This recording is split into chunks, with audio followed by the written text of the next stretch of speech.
Hey, seja bem-vindo ao meu canal, eu sou o Camupa e nesse vídeo eu vou me propor a responder o questionamento se a Bíblia condena o consumo de bebidas alcoólicas, por que Jesus transformou a água em vinho? Esse é um bom questionamento, parece que alguma coisa não está certa aqui, parece que a Bíblia está a se contradizer e nós vamos descobrir o porquê. Mas se você for novo aqui no canal, primeiramente seja bem-vindo, depois se inscreva no canal, ative as notificações para ser notificado sempre que postarmos um vídeo novo aqui no canal. E se esse vídeo for relevante para você, deixe o seu like. Fazendo isso, você vai fazer com que a plataforma do YouTube entenda que este conteúdo é relevante e vai recomendar para outras pessoas também. Ao final deste vídeo, caso você entenda o que me propus a trazer aqui, deixe nos comentários, Camupa, entendi perfeitamente. Ou caso você não tenha entendido, deixe nos comentários, Camupa, não entendi. Que nos próximos vídeos eu vou procurar trazer uma nova metodologia, uma outra explicação para que você entenda da melhor forma. Agora eu quero chamar a sua atenção. Se eu falar alguma coisa que não está na Bíblia, você não precisa acreditar em mim. Mas se eu falar o que está escrito na Bíblia, você precisa pedir que Deus envie o seu Santo Espírito para que te convença dos seus caminhos atuais. Bom, sem mais conversa de introdução de vídeo, vamos ao que realmente interessa. Bom, como eu já falei no vídeo que postei no Instagram, caso você não me siga no Instagram, meu user é Eu Sou Camupa no Instagram e no TikTok você também pode me seguir, Camupa. Você vai me encontrar por lá. Bom, como eu já disse no vídeo que eu postei nessas plataformas, a Bíblia condena o consumo de bebidas alcoólicas. A Bíblia não negocia isso. A Bíblia não fala, você deve beber com moderação. A Bíblia fala, não beba. Eu vou te apresentar os textos bíblicos que comprovam isso. O primeiro texto bíblico está em Gênesis 9, a partir dos versículos 20 em diante. Então Noé plantou uma vinha, fez a colheita e fez um experimento. Noé inventou o vinho. Noé provou do vinho e se embriagou. Noé ficou fora de si e se pôs nu. O seu filho Cã viu a nudez de seu pai e ao invés de ajudar, ao invés de cobrir o seu pai, expôs a nudez de seu pai. É por isso que depois Noé vai amaldiçoar Cã e vocês já conhecem a história. O interessante aqui é que depois deste episódio, a Bíblia nunca mais menciona, não volta a mencionar, que Noé voltou a beber vinho e a se embriagar. Agora fica um ponto de interrogação. Por quê? Se fosse algo que Deus aprovasse, se fosse algo que fizesse bem ao nosso corpo, a Bíblia teria repetido esta história. Mas por alguma razão, que eu sei qual é, mas algumas pessoas não conseguem entender, a Bíblia não repete essa história. Noé não volta a beber vinho, Noé não volta a se embriagar. Um outro episódio que nos faz entender que a Bíblia condena o consumo de bebidas alcoólicas está em Juízes 13, no versículo 4, quando o anjo do Senhor, este termo aqui, anjo do Senhor, se você ver na sua Bíblia, aparece em caixas altas. Anjo do Senhor é um termo em referência a Jesus.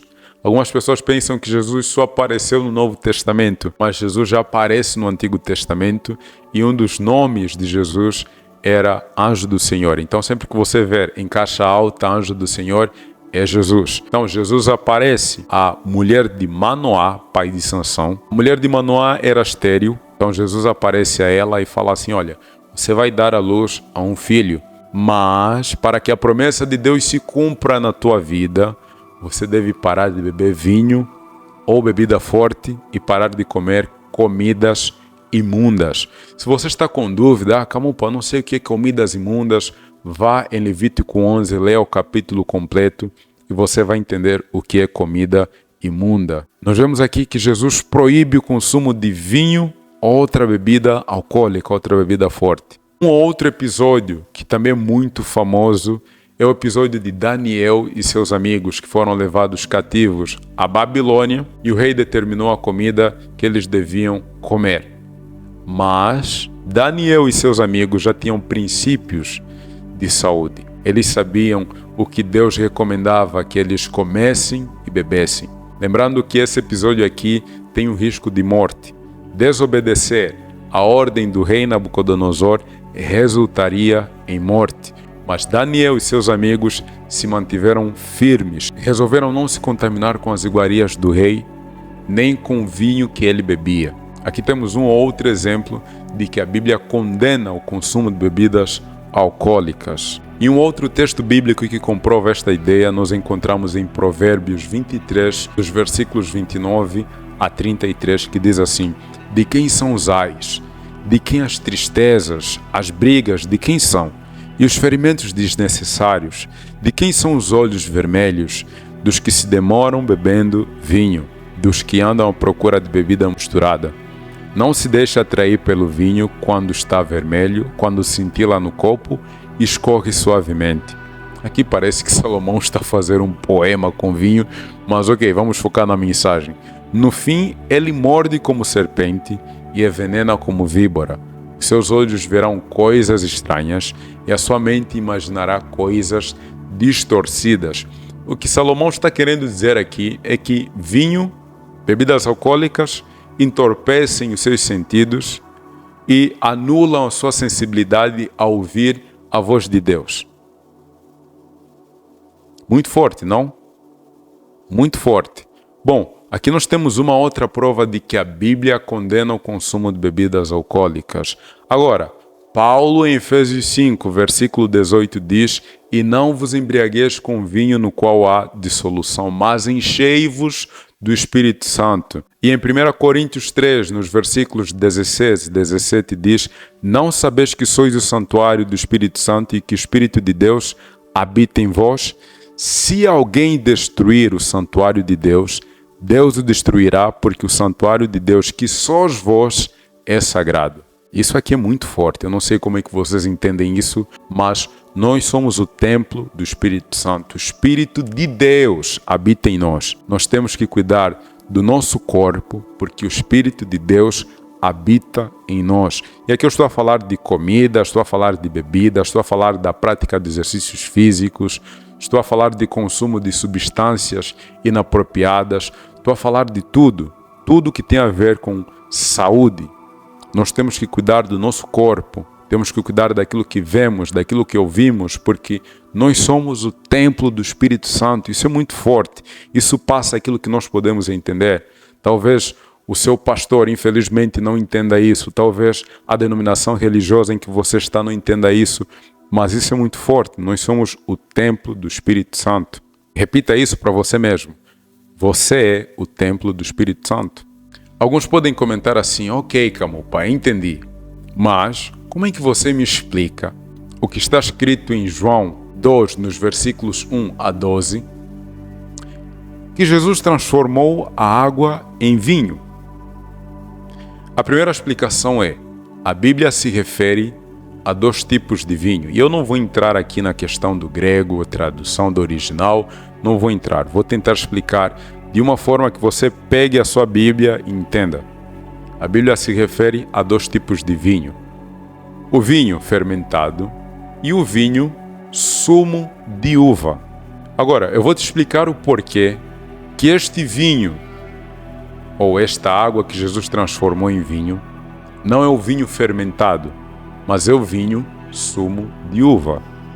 O vinho que Jesus e os discípulos bebiam não é o vinho fermentado, é o vinho suco de uva. Porque se fosse o vinho fermentado, a Bíblia teria mencionado que Jesus e os discípulos em algum momento estiveram bêbados. Eu vou te explicar o porquê. Em Mateus 11, no versículo 19, Jesus comenta que as pessoas, em contraste que havia entre Jesus e João Batista, o chamavam de glutão e beberrão. Eu vou focar aqui na expressão beberrão. Beberrão é quem bebe bastante. Se Jesus era beberrão, e nós sabemos que aqui no contexto se refere a vinho, por que Jesus em nenhum momento aparece bêbado? A Bíblia teria mencionado isso. E se Jesus aparecesse bêbado, então o evangelho que nós estamos a viver agora foi passado por alguém embriagado.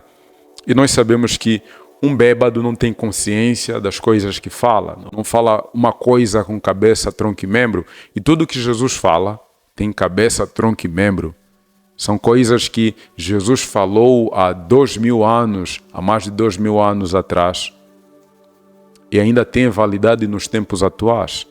Então é muito mais profundo do que nós podemos entender. Só que alguns entendem que Jesus transformou a água em vinho fermentado. Tanto é que o mestre da sala, aquele que provava o vinho, comentou que o vinho que ele bebeu era bom. Ou seja, era diferente, era muito bom. Normalmente ele ia à festa onde servem o melhor vinho no começo e deixam o vinho não tão bom para o final. Mas ele foi numa festa onde serviram um vinho não tão bom e deixaram o vinho melhor para o final. Ou seja, o vinho era diferente.